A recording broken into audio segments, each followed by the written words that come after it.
Olá, queridos alunos. Este é o curso de Teologia Sistemática do professor Watson.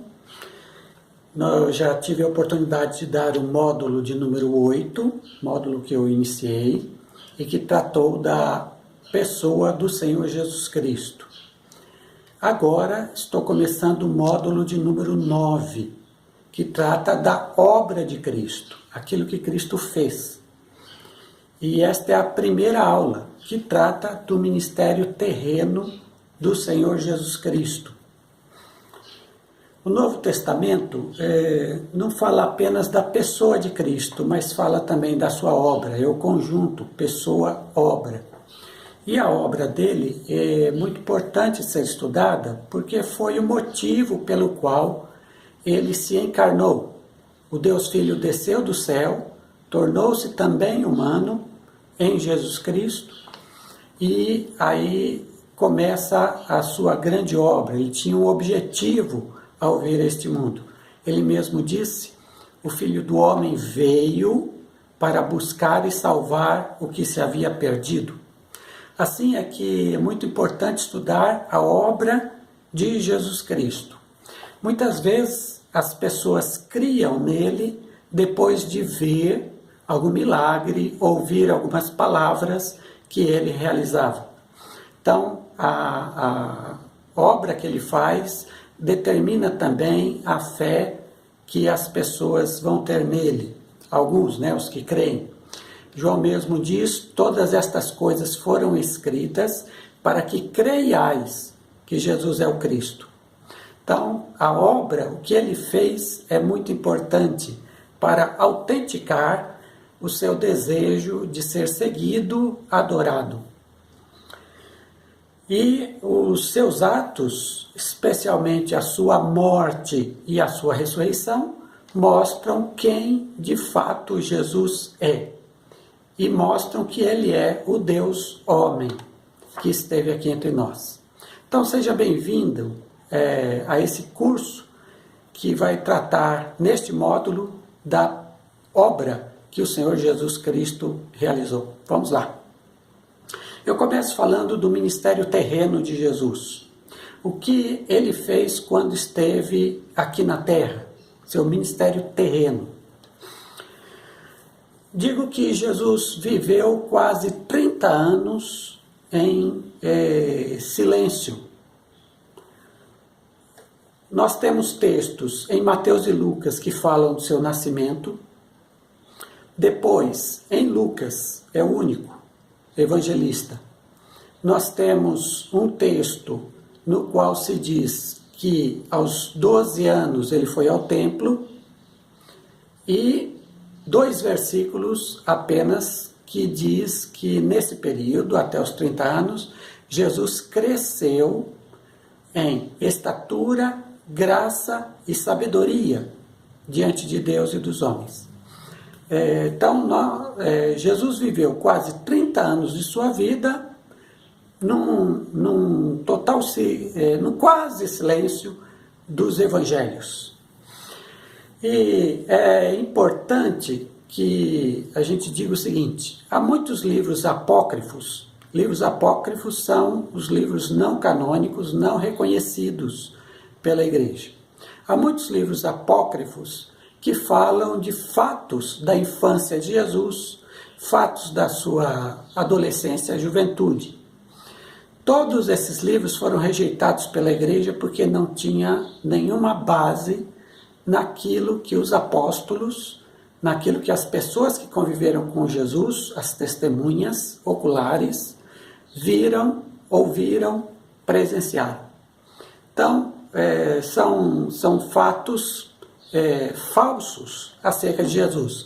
Além do que, todos esses livros foram escritos muitos anos, cerca de 1 ou 2 séculos depois da vida de Jesus, ao passo que os evangelhos foram escritos apenas alguns anos depois da morte de Jesus Cristo. Então, não devemos crer nesses evangelhos apócrifos que aparecem por aí. Vamos nos deter então ao que dizem os evangelhos canônicos, Mateus, Marcos, Lucas e João. Primeiro, o texto já citado de Lucas 2,52 diz que Jesus crescia em estatura, sabedoria e graça. E nada fez de especial nesse período. O texto de Lucas, capítulo 2, quando ele é levado ao templo, é uma festa, um momento em que o menino judeu se torna um filho da lei, um cumpridor da lei de Moisés. E isso aconteceu com Jesus aos 12 anos. Ele foi levado ao templo para esta festividade, para que ele passasse a ser um cumpridor da lei de Moisés em Israel. O título dessa festa é Bar Mitzvah, filho da lei.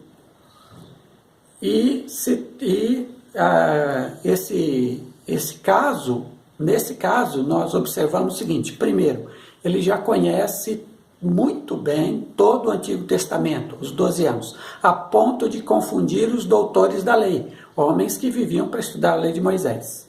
Em segundo lugar, ele já diz, e ele diz a seus pais, José e Maria, que seu pai era o próprio Deus. Então ele já tem essa consciência de que ele é o Filho de Deus aos 12 anos de idade e de que Deus é seu pai. Jesus viveu nesses 30 anos uma vida perfeita, sem pecado. Jesus nunca pecou. E nesses 30 anos, quando era criança, jovem, ele nunca pecou. De forma alguma, de maneira alguma. Nem por pensamento, nem por atos, nem por omissão. Jesus nunca pecou. E ele não cometeu pecado, diz 1 Pedro 2,22. Jesus viveu também com sua família durante este período, até os 30 anos. Embora o Novo Testamento não diga, parece que José morreu no período entre os 12 anos e os 30 da vida de Jesus. Por que entendemos isso? Porque aos 30 anos, quando ele começa o seu ministério, José não é mais citado na família, apenas Maria e os irmãos. Então, nesse sentido, parece que ele faleceu. Ele teve tempo para ensinar o ofício de carpinteiro, não somente a Jesus, mas aos demais filhos, mas deve ter falecido num tempo bem posterior, mas antes dos 30 anos.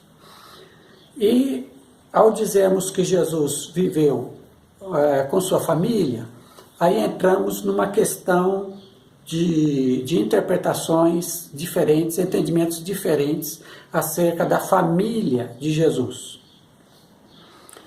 O protestantismo diz que Jesus teve vários irmãos e irmãs.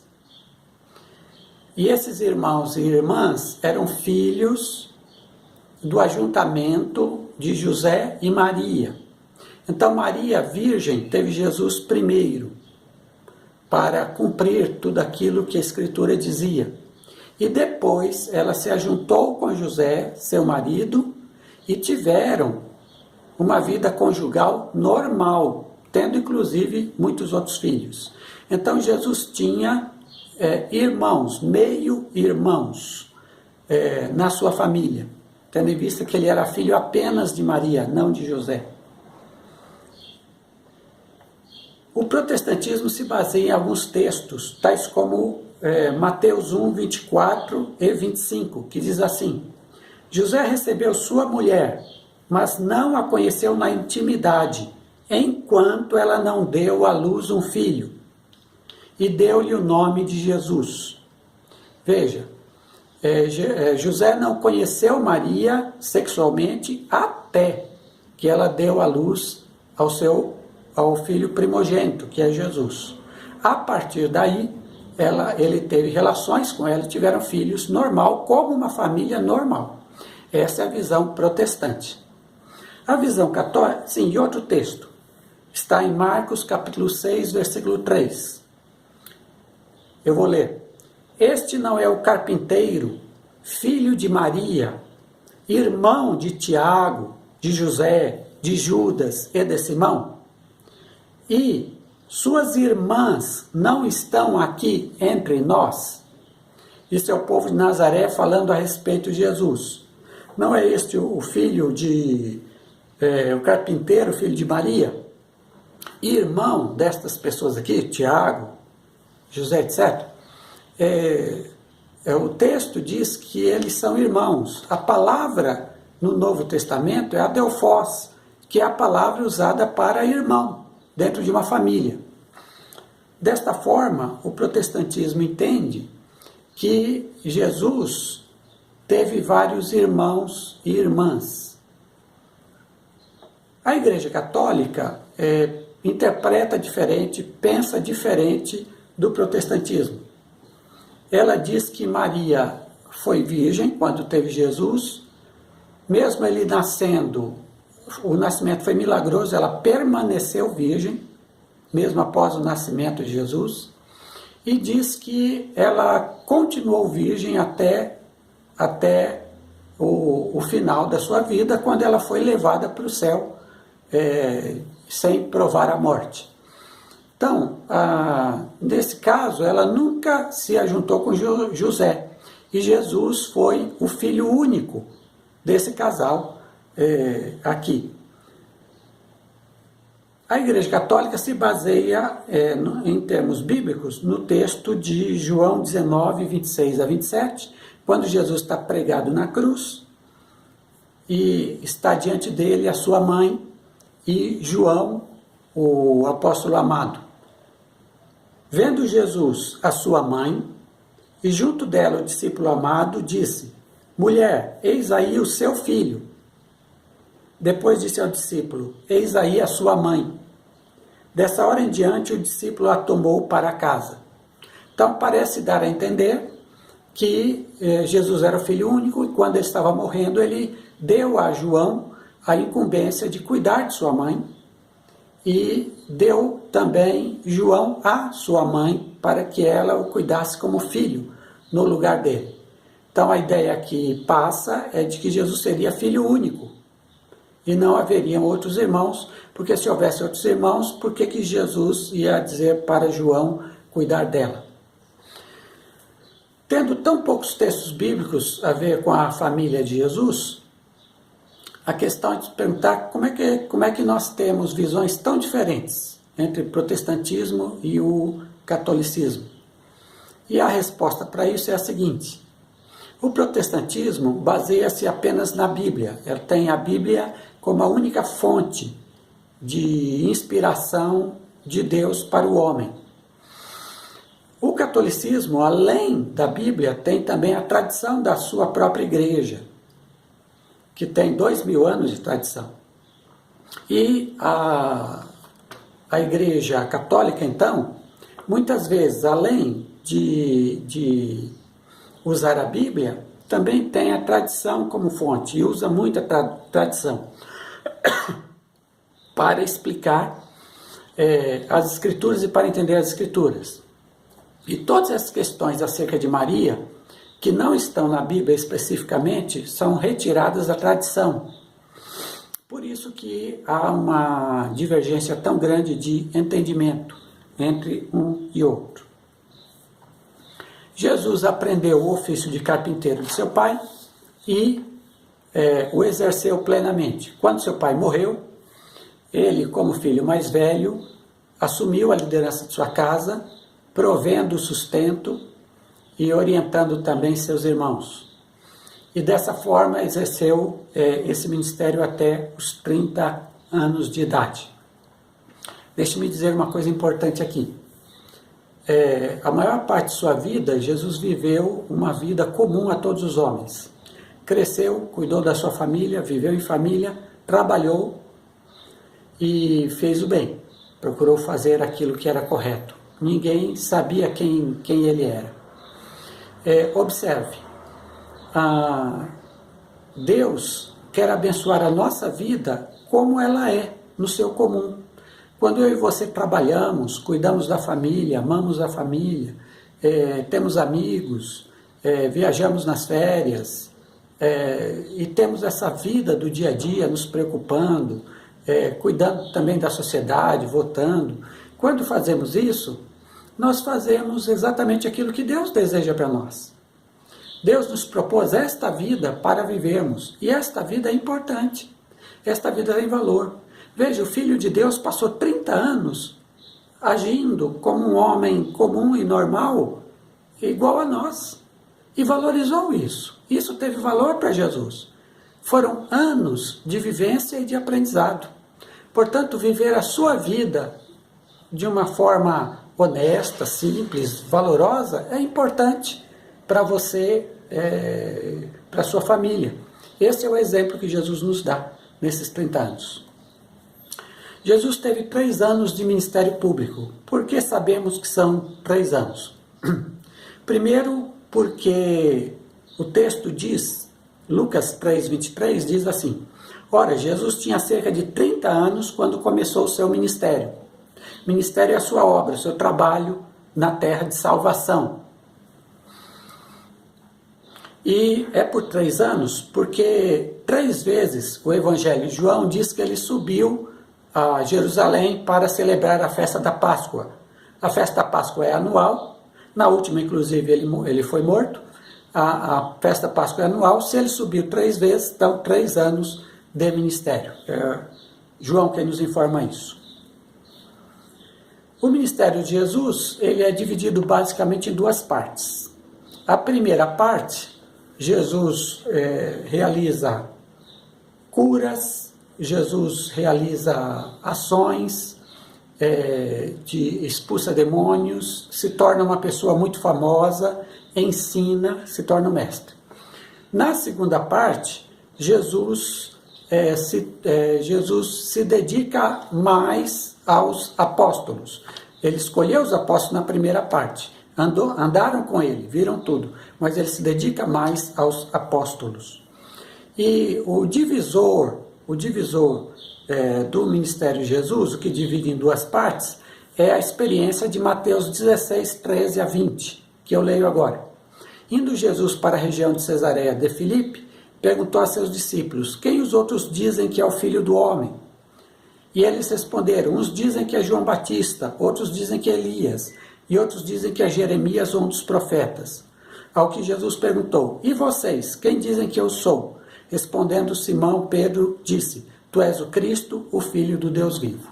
É aí que está a divisão no ministério de Jesus, porque essa declaração de Pedro significa que os apóstolos criam, naquele momento, que Jesus era o Messias, o Cristo e o Filho de Deus, alguém de fato especial.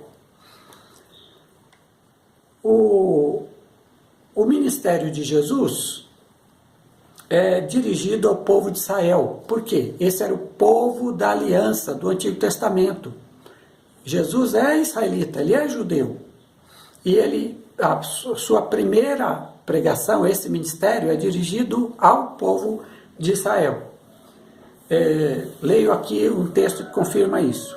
Jesus enviou esses 12, dando-lhes as seguintes instruções: não tomem o caminho que leva aos gentios, nem entrem nas cidades dos samaritanos, mas de preferência procurem as ovelhas perdidas da casa de Israel.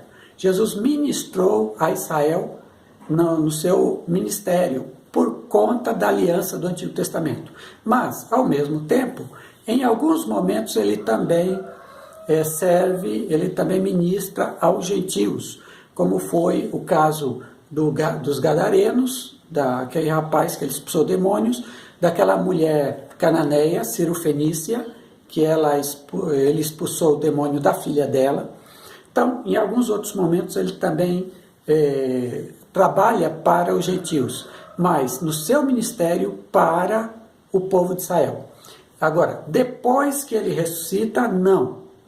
Depois que ele ressuscita, ele diz: ide, fazei discípulos de todas as nações. Até sua morte, o ministério é concentrado em Israel. Depois da morte, nas nações. E os apóstolos de Jesus, eles têm uma dupla função. Jesus escolheu 12 apóstolos e a função é a seguinte. Primeiro, eles deveriam ser as testemunhas oculares de tudo que Jesus fez, falou, em especial de sua morte e ressurreição. Eles foram as testemunhas. Todo o Novo Testamento é baseado no testemunho dos apóstolos. Todo o Novo Testamento. Eles são pessoas especiais. Segundo lugar, eles deveriam levar esse evangelho para todos, a fim de serem o fundamento da igreja do Senhor Jesus Cristo. Próxima aula continuamos. Deus abençoe sua vida grandemente.